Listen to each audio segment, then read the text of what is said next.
Bismillahirrahmanirrahim. Assalamualaikum warahmatullahi wabarakatuh. Selamat pagi, salam sejahtera untuk kita semua. Apa kabar teman-teman sekalian? Saya berharap teman-teman sekalian dalam keadaan sehat.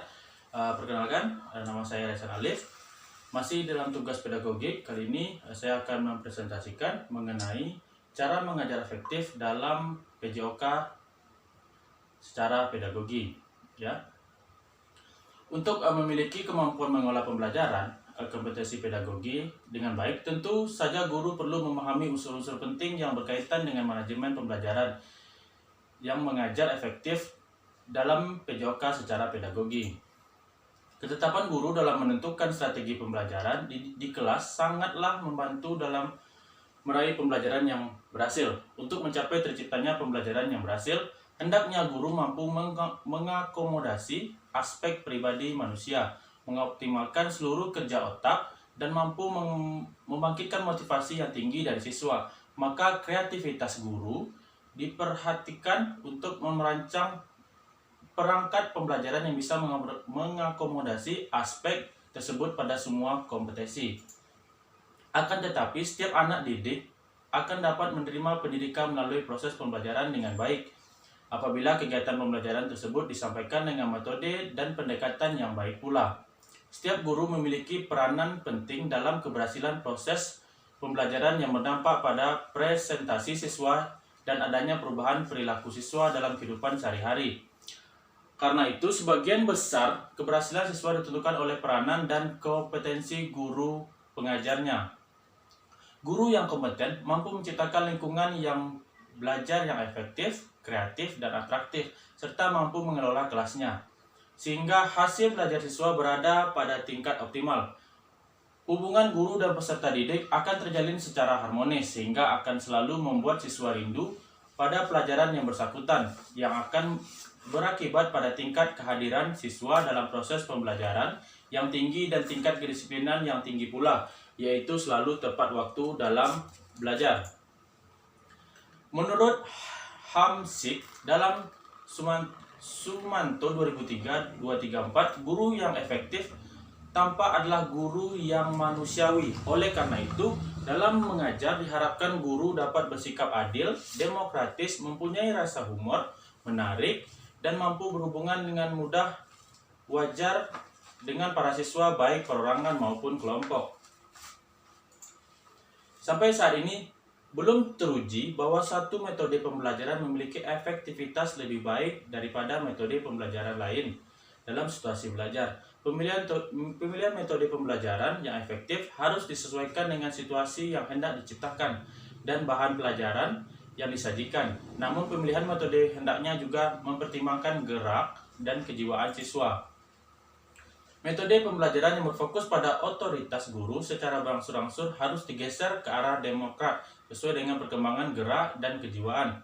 Makin bertambahnya usia anak akan menunjukkan kemampuan analisis yang kritis dan menuntut perlakuan yang berbeda dari masa sebelumnya. Dengan demikian, metode pembelajaran harus dapat mengakomodir hal tersebut. Libatkan siswa untuk memilih dan menetapkan metode mengajar yang terbaik untuknya, bukan untuk guru. Untuk itu, kita akan mencari tahu permasalahan dan alternatif pemecahan. Alternatif pemecahan dalam permasalahan. Bagaimana cara mengajar efektif dalam PJOK secara pedagogik. Terlebih dahulu, kita harus mencari tahu yaitu adalah mengenai apakah pengertian dari mengajar efektif. Yang kedua, permasalahannya adalah apa itu guru yang efektif. Permasalahan ketiga yang akan kita bahas adalah bagaimana cara mengajar efektif dalam PJOK secara pedagogi. Untuk permasalahan pertama yaitu mengenai efektivitas pembelajaran atau pembelajaran efektif. Dalam Kamus Bahasa Indonesia dikemukakan bahwa efektif berarti adanya efek, akibat, pengaruh, dan kesan yang dapat membawa hasil dan berguna. Efektivitas adalah adanya kesesuaian antara orang yang melaksanakan tugas dengan sasaran yang dituju.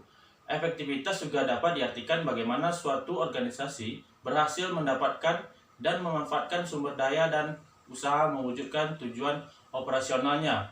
Menurut Mulyasa 2004 halaman 84. Keefektifan pembelajaran menurut Stevin yang dikutip oleh Sinaga 1990-20 terdiri atas 4 indikator. Indikator pertama menurut Stephen ialah kualitas pembelajaran, yaitu banyaknya informasi atau keterampilan yang disajikan sehingga siswa dapat mempelajarinya dengan mudah atau makin kecil tingkat kesalahan yang diperoleh. Semakin kecil tingkat kesalahan diperoleh, berarti semakin efektif pengajaran. Penentuan tingkat efektivitas pembelajaran tertentu biasanya disebut dengan ketuntasan belajar. Efek yang kedua, kesesuaian tingkat pembelajaran, yaitu sejauh mana guru memastikan tingkat kesiapan siswa untuk mempelajari materi baru, pengetahuan ataupun keterampilan yang berkaitan dengan pelajaran tersebut. Dengan kata lain, pembelajaran diberikan tidak terlalu sulit ataupun tidak terlalu mudah.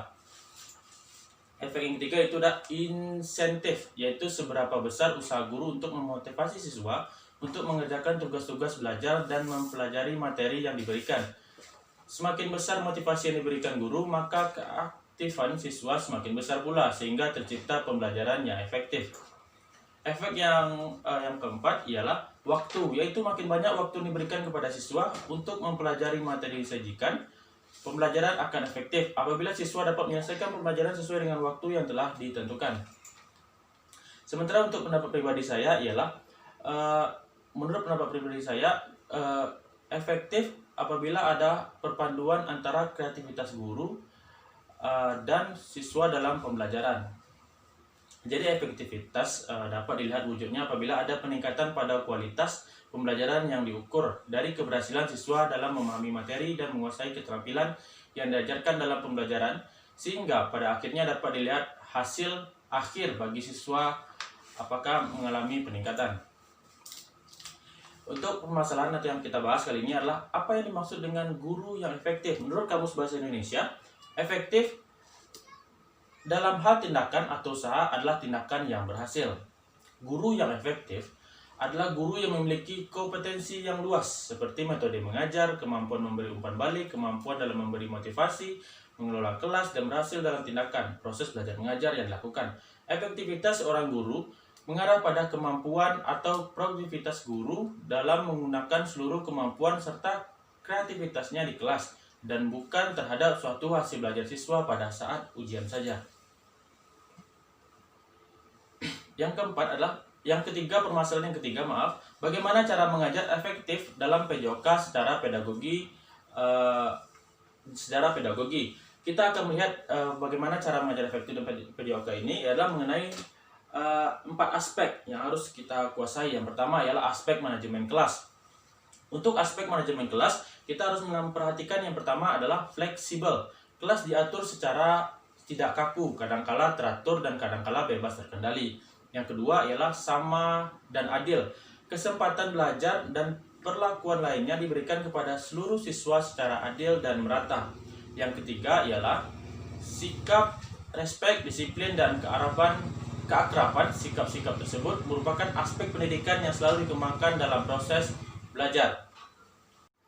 Aspek yang kedua yang harus kita perhatikan dalam proses pembelajaran PJOK yang efektif menurut pedagogi ialah aspek kepribadian. Aspek kepribadian ini yang pertama ialah mencintai, akrab, dan hangat kepada siswa. Syarat utama untuk menjadi guru adalah mencintai anak. Tanpa rasa cinta dan kasih sayang, mustahil proses pembelajaran dapat tercapai. Yang kedua ialah suka menolong dan membimbing. Pekerjaan guru adalah menolong dan membimbing anak untuk mengenal dirinya, mengenal potensinya, mengenal kekuatannya, bahkan mengenal kekurangannya. Yang ketiga ialah antusias, semangat, riang, dan gembira dalam melaksanakan tugas mengajar. Guru pendidikan jasmani selalu didasari sikap antusias dan dibarengi dengan semangat yang tinggi untuk menuai suasana hati riang dan gembira. Yang keempat ialah ikhlas, sabar, dan bijaksana. Tugas dan tanggung jawab sebagai seorang guru jasmani diterima oleh hati sanubari yang paling dalam, tanpa pamrih dan imbalan-imbalan tertentu. Yang terakhir ialah sensitif dan empati. Guru pendidikan jasmani yang efektif selalu sensitif terhadap masalah-masalah yang dihadapi siswa. Bahkan guru dapat ikut merasakan masalah-masalah yang dirasakan oleh siswanya. Aspek yang ketiga ialah aspek strategi dan teknik mengajar. Untuk aspek ini yang pertama yang harus perhatikan adalah variasi.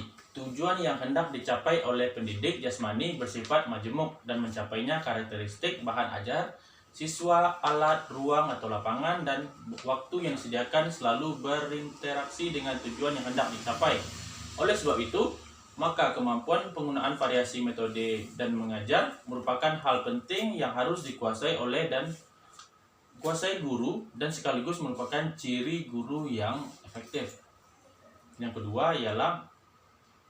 kedua mengenai aspek strategi dan teknik mengajar ialah optimalisasi keterlibatan dan partisipasi siswa. Salah satu ciri keberhasilan mengajar bagi guru pendidikan jasmani adalah keterlibatan dan partisipasi siswa dalam belajar optimal. Yang ketiga ialah individualis. Dalam proses mengajar pendidik jasmani, perbedaan individu terutama dalam aspek fisik dan psikomotor dapat terlihat dengan mudah, maka strategi dan teknik mengajar individualisasi merupakan hal yang esensial. Yang keempat dan terakhir dalam aspek metode mengajar ialah visualisasi. Untuk memahami konsep gerak yang dipelajari tidak hanya cukup dengan penjelasan, namun harus dengan dilengkapi visualisasi yang jelas. Oleh sebab itu, maka visualisasi yang dilakukan oleh guru merupakan ciri efektivitas mengajar. Untuk aspek yang terakhir yaitu aspek penampilan. Dalam kesehariannya, seorang guru pendidik atau guru PJOK pendidikan jasmani harus mempunyai penampilan yang pertama yaitu segar, rapi, dan bersih. Penampilan guru pendidikan jasmani yang efektif adalah segar dan berpakaian rapi dan bersih. Yang kedua ialah atraktif, riang, dan gembira. Dalam penyampaian materi pembelajaran, seorang guru pendidikan jasmani haruslah atraktif, gembira, dan bersemangat sehingga para peserta didik juga ikut bersemangat dalam menerima materi yang disampaikan.